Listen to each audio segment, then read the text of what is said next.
ब्रह्म स्वरूप गुरुदेव के चरणों में कोटि कोटि नमन। श्री योग विशिष्ट के उपशम प्रकरण में चल रहा था कि वशिष्ठ जी उद्दालक ऋषि की स्थिति का वर्णन कर रहे थे कि वो अब ऐसी अवस्था में स्थित हो गए थे जिस अवस्था को तुर्यातीत पद कहते हैं। अज्ञानी लोग इस अवस्था के योग्य हैं ही नहीं, क्योंकि उनके अंदर विचार चलता ही नहीं है। वो अब एक गुफा के अंदर जाकर बैठ गए, विचार किया, विधेय मुक्त होने की इच्छा से पहाड़ की कंदरा में पत्थरों का आसन बनाकर, पद्म आसन बांधकर और दांतों से दांतों को मिलाकर सब संकल्पों का त्याग किया और प्राणवायु को मूल आधार चक्र के नव द्वार खेचरी मुद्रा से रोका। ना भीतर ना बाहर, ना नीचे ना ऊपर, सर्व भाव अभाव विकल्पों को त्याग कर उन्होंने जब आत्म तत्व में चित्त की वृत्ति को लगाया, तब शुद्ध चिन्ह मात्र में चित्त की वृत्ति जा प्राप्त हुई। प्राणों को रोककर वो उस गुफा में जाकर बैठ गए और उनके रोम खड़े हो गए।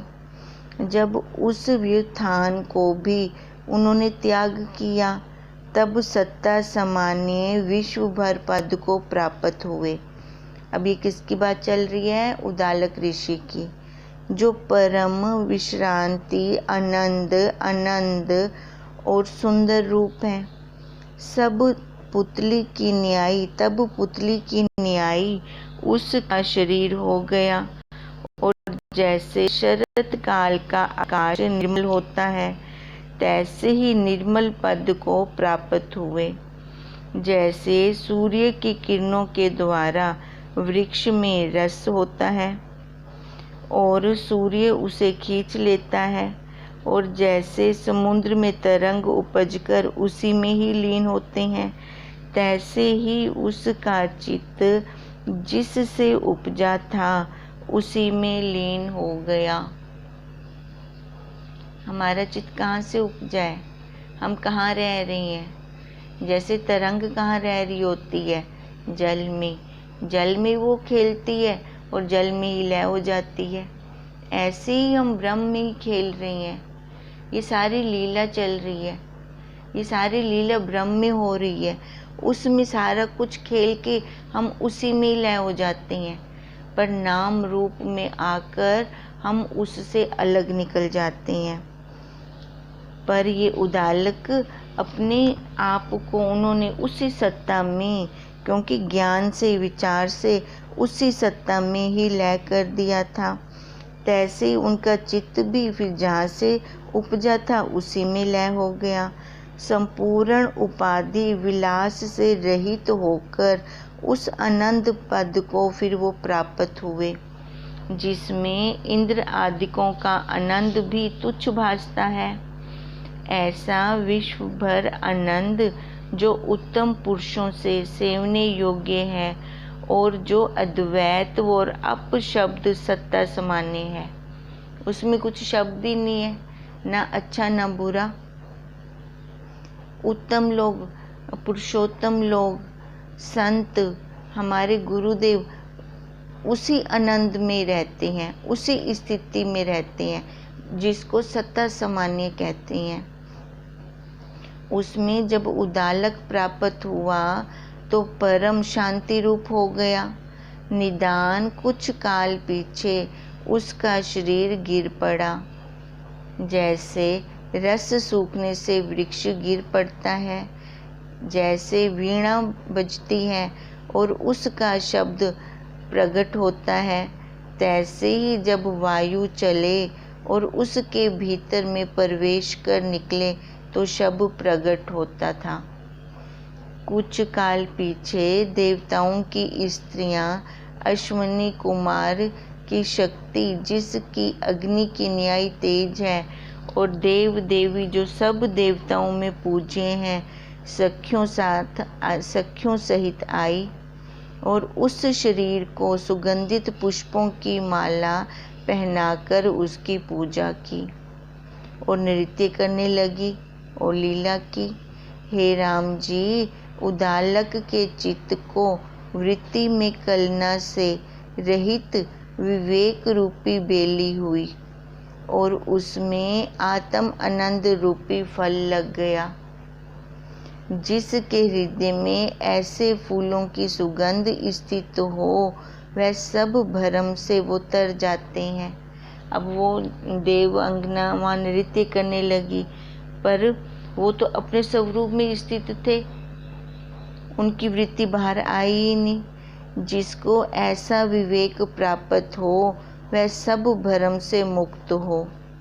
इति श्री योग विशिष्ट उपशम प्रकरणे उदालक निर्वाण वर्णन नाम 50वां सर्गा समाप्त। वशिष्ठ जी बोले, हे राम जी, जिस प्रकार उदालक ऋषिवर आत्म पद को प्राप्त हुआ है, उसी क्रम से अपने आप को विचार करके तू भी आत्म पद को प्राप्त हो। यह अब वशिष्ठ जी ने उदालक ऋषि का जो प्रसंग सुनाया था, किस लिए? जो हम संतों की महात्माओं की जीवनियाँ पढ़ते हैं वो किस लिए होती हैं? कि वो कर सकते हैं तो हम भी उस पद को प्राप्त कर सकते हैं। उन्होंने भी तो अपनी स्थिति ऊंची की, उनके पास भी तो ये 5 भूतों का शरीर है, ये अष्टधा प्रकृति का बना हुआ शरीर है और हमारे पास भी वही की वही सामग्री है, कोई कमी नहीं है उस सामग्री में। हम भी उस पद को प्राप्त कर सकते हैं, इसलिए उनकी जीवनी सुनाई जाती है। अब ये राम जी के लिए नहीं है, राम जी तो पहले ही पूर्ण थे और ये गुरु और शिष्य का संवाद हमारे लिए ही चल रहा है। हे कमल नयन, कर्तव्य यही है कि गुरु और शास्त्रों के वचनों को धारण कर जगत भ्रम से मुक्त हों और आत्म अभ्यास से शांत पद को प्राप्त हों। प्रथम गुरु और शास्त्रों के वाक्यों को समझें और उससे जो विषयभूत अर्थ हैं उसके अभ्यास में बुद्धि को लगाएं। इस प्रकार जब दृढ़ता हो तब परम पद की प्राप्ति हो, अथवा बुद्धि में एक तीक्ष्ण अभ्यास हो और कलंक कल्पना से रहित ऐसा बोध हो, तो साधना आदि सामग्री से रहित हो अथवा वैराग्य आदि सामग्री से रहित हो तो भी अविनाशी पद को प्राप्त होता है। देखो क्या कह रहे हैं वशिष्ठ जी। पहले तो गुरु का होना बहुत जरूरी है, उसके बाद स्वाध्याय के लिए शास्त्रों का होना जरूरी है। अब गुरु तत्वज्ञ गुरुदेव होंगे तभी तो हमें ये शास्त्र समझ में आएंगे। कहते हैं फिर उसके बाद फिर बुद्धि अभ्यास में लगी हो, जो गुरुदेव के महावाक्य हों और अपना प्रैक्टिकल लो, उनकी युक्तियाँ हों, अपना अनुभव बनाएं, उनकी युक्तियों को हम अपना अनुभव बनाएं।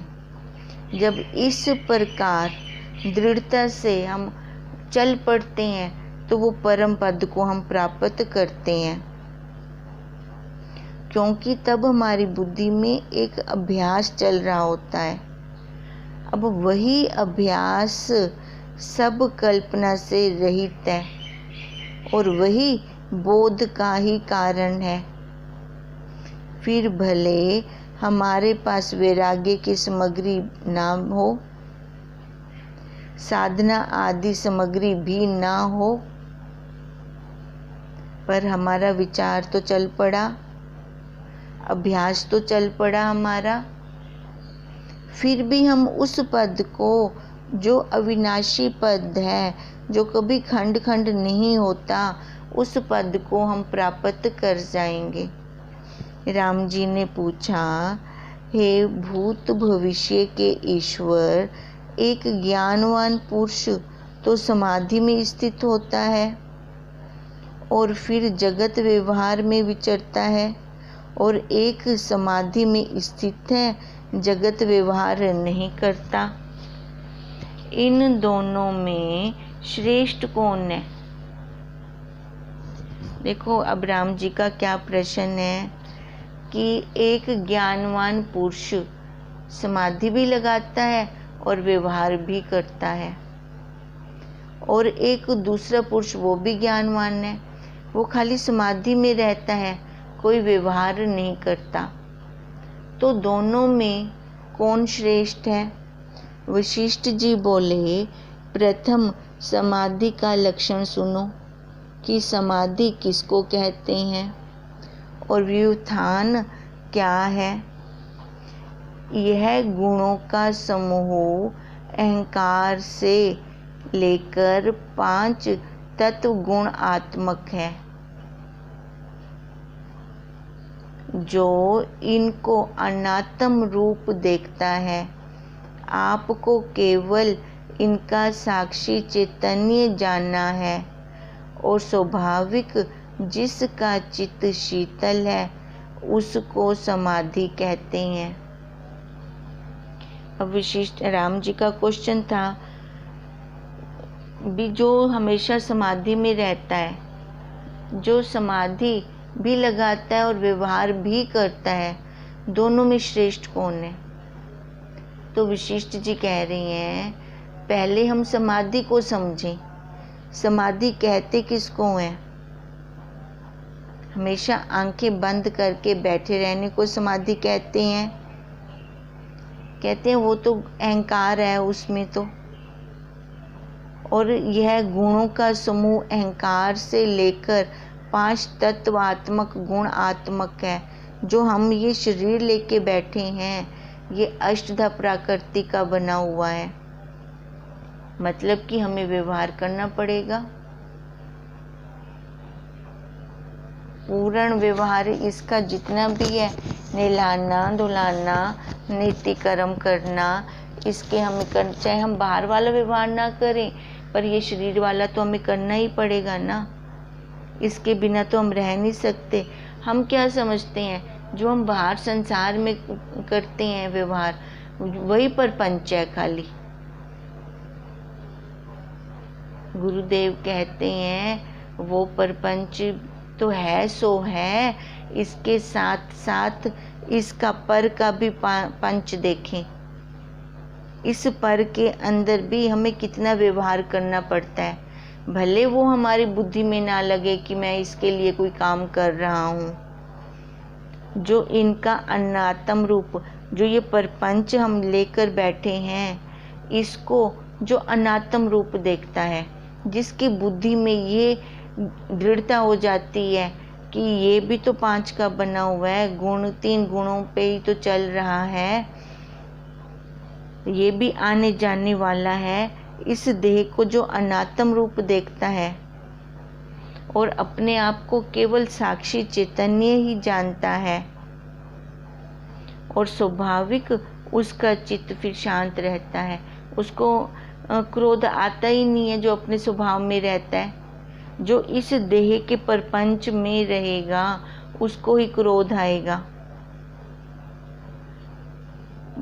वशिष्ठ जी कहते हैं, जो शांत रहता है ना, जो अपने स्वरूप में स्थित रहता है, उसको समाधि कहते हैं। ये नहीं कि आंखें बंद करके बैठें, कमरे को बंद करके बैठें, वो समाधि है नहीं। जो हमेशा अपने स्वरूप में रहता है उसी को ही समाधि कहते हैं। हम गुरु वंदना में भी रोज पढ़ते हैं, चले फिरे लक्ष्मी मिले, बैठे आत्म राम, जो चलते में बैठा रहे। चलते में बैठा रहे मतलब व्यवहार भी सारा करे, पर उसकी दृढ़ता कहाँ हो? अपने स्वरूप में। उसको समाधि कहते हैं। जो चलते में बैठा रहे सो जानो निज धाम, वही अपनी समाधि है। जो मैत्री, करुणा, अमान्यता आदिक गुणों में स्थित हुआ है और जिसका मन आत्म विषय से शांति को प्राप्त होता है, उसको समाधि कहते हैं। हे राम जी, जिसका ऐसा निश्चय होता है कि मैं शुद्ध चिदानंद स्वरूप दृश्य के संबंध से रहित हूँ, वह चाहे वन में रहे अथवा गृह में रहे, दोनों स्थान उसको तुल्य हैं, क्योंकि उसकी दृढ़ता कहाँ है? अपने स्वरूप में। अंतःकरण का शीतल होना बड़े तपों का अनंत फल है। नहीं तो अंतःकरण जलता रहता है। थोड़ी सी किसी से बात ना हुई, देखो नीले पीले होने शुरू हो जाते हैं। हे राम जी, जो इंद्रियों का शमन करके बैठा है और मन से जगत के पदार्थों की चिंतना करता है, उसकी समाधि मिथ्या है। जो इंद्रियों का शमन करके बैठा है, मतलब ध्यान समाधि लगा के बैठा हुआ है, इंद्रियों को रोक के बैठा हुआ है, इंद्रियों के विषयों को रोक कर बैठा हुआ है, पर उसका मन अंदर से चल रहा है, उसको पदार्थ सारे विषय चाहिए, पदार्थों की वो चिंतना कर रहा है, तो वो समाधि में नहीं बैठा, उसकी समाधि मिथ्या है। वह उन्मत्त की न्यायी नृत्य करता है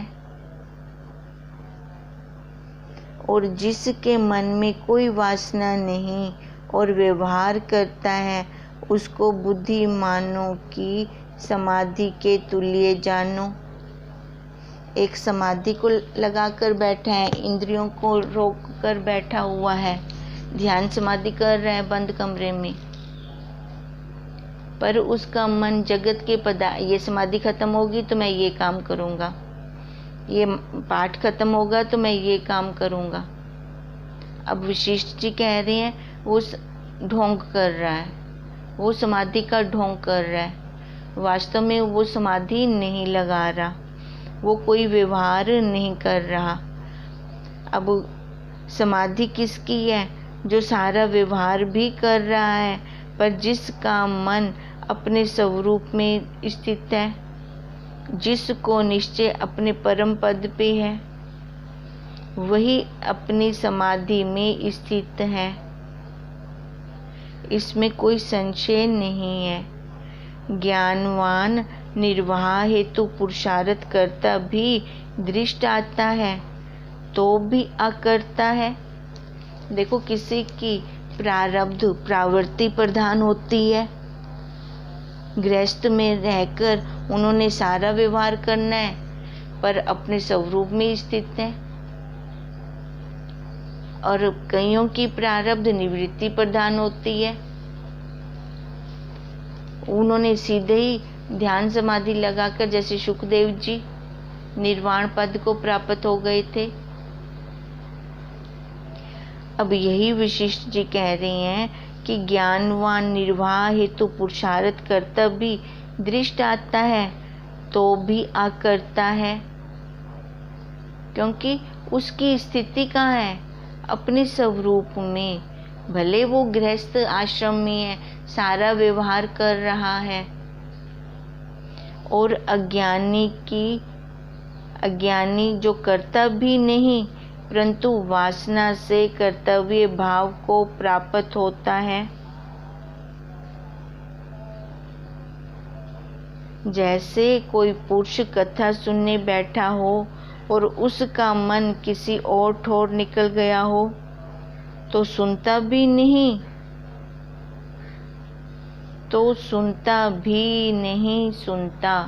सुन के भी नहीं बोध किसी को।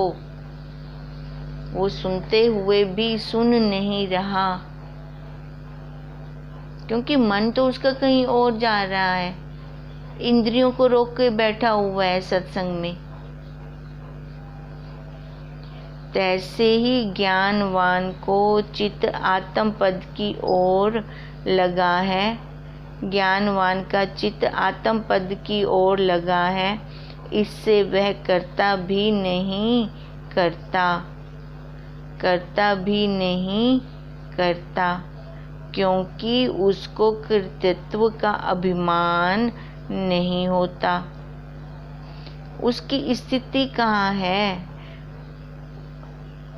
उसकी चित्त की स्थिति कौन सी है?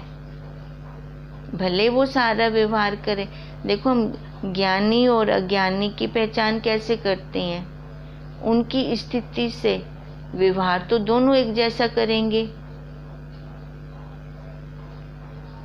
पर जो ज्ञानी होते हैं वो सारा व्यवहार करते हुए भी अपने स्वरूप में स्थित होते हैं।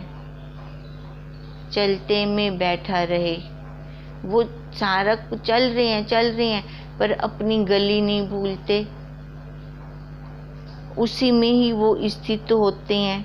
करते हुए भी वो नहीं करते, क्योंकि उनको कर्तृत्व का अभिमान ही नहीं होता। घन वासना सहित अज्ञानी सब इंद्रियों को स्थित करके सो गया हो तो उसको स्वप्न आवे और पर्वत से गड्ढे में आपको गिरा देखता है और कष्टवान होता है।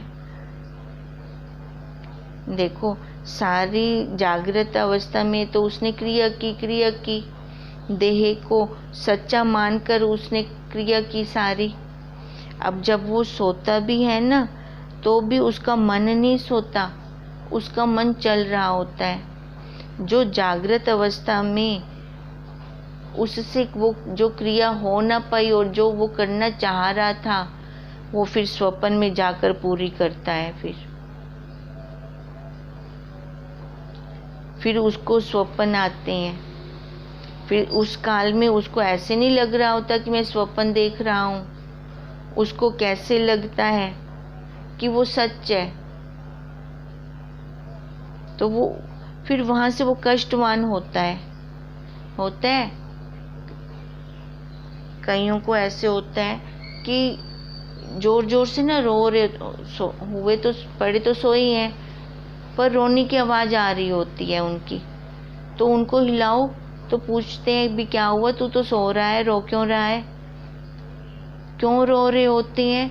क्योंकि उन्होंने स्वप्न देखा, दुख भरा स्वप्न देखा। फिर वो मन जो होता है स्वप्न में, वो जुड़ जाते हैं उस मन से कि ये शरीर भी फिर वही क्रिया करने लग जाता है। इससे जहाँ वासना है वहाँ क्षोभ भी है, और जहाँ कुछ वासना नहीं वहाँ शांति है। भले वो सो रहा है, पर मन के अंदर तो उसकी वासना है ना, तो दुख है ही है। अब जो भले सो नहीं रहा, उसका मन एकदम संकल्प विकल्पों से रहित है, तो वो शांत है।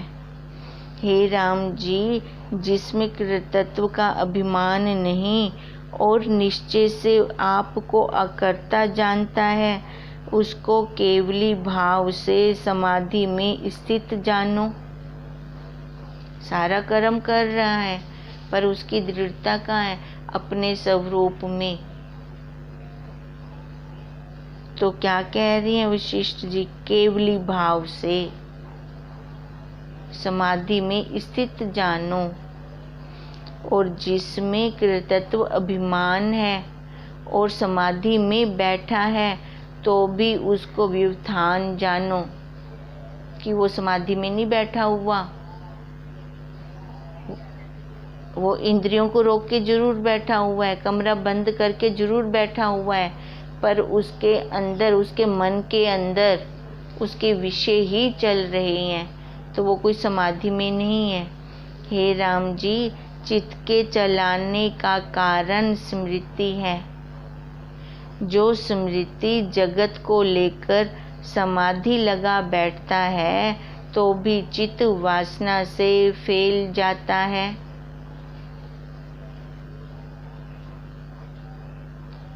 अब क्या कह रही हैं, ये चित्त क्यों हमारा इधर उधर जाता है?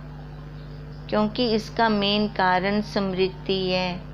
स्मृति किसकी है? वासनाओं की। भले वो समाधि लगाकर बैठ जाए, पर चित्त में तो वासना है ना। वासनाओं के कारण वो फैल जाएगा कहाँ? संसार में। अपने स्वरूप में नहीं आएगा वो।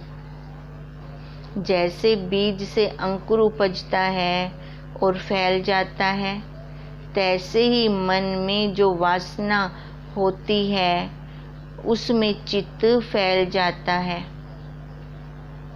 तभी तो कहते हैं हमारे भावों की है ये सृष्टि सारी।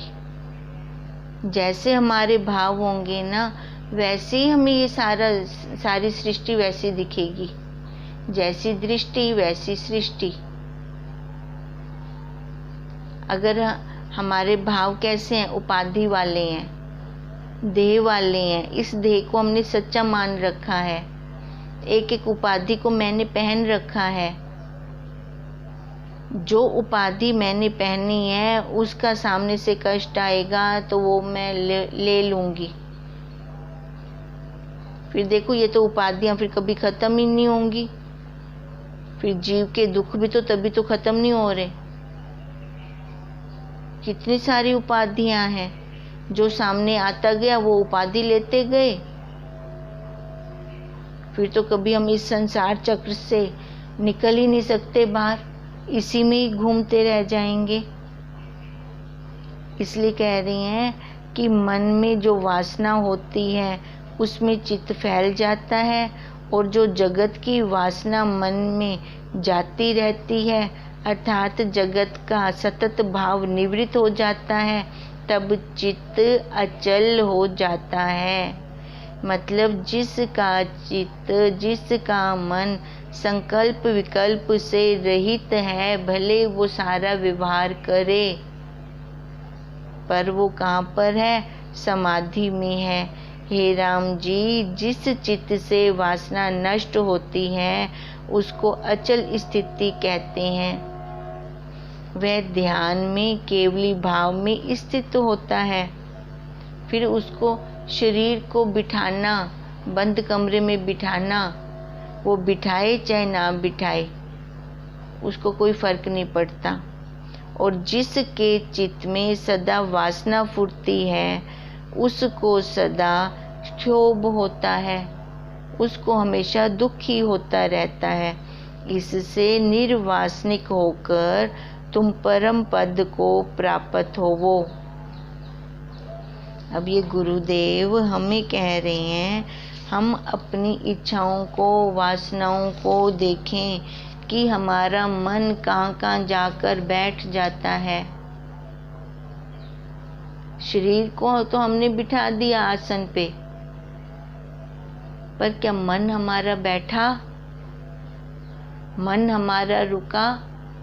तभी हम सत्संग में शरीर से तो बैठे हैं, पर मन के अंदर क्या क्या चल रहा है। इसके ऊपर गुरुदेव हमें एक प्रसंग भी सुनाते होते हैं कि वो सेठ जो कमरा बंद करके ध्यान समाधि में बैठा हुआ है, और बाहर से कोई आता है और पूछता है उसकी बहू रानी से कि कहाँ पर है तेरे ससुर, तो वो बोलती है मोची की दुकान पे गए हुए हैं, कभी कहाँ गए हुए हैं। अंदर से सेठ सुन रहा होता है, मैं तो अंदर बैठा ध्यान समाधि लगा रहा हूँ और ये मेरे को ऐसे बोल रही है।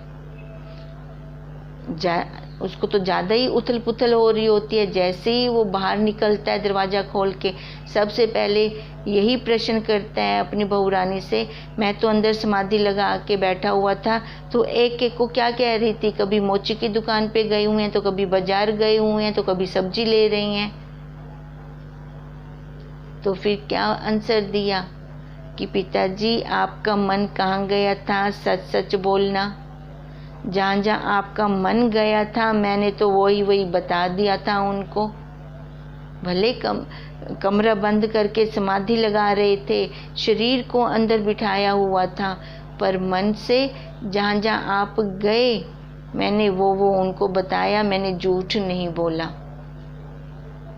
ऐसे ही हम अपना भी निरीक्षण करें। हरि ओम तत्सत, हरि ओम तत्सत, हरि ओम तत्सत।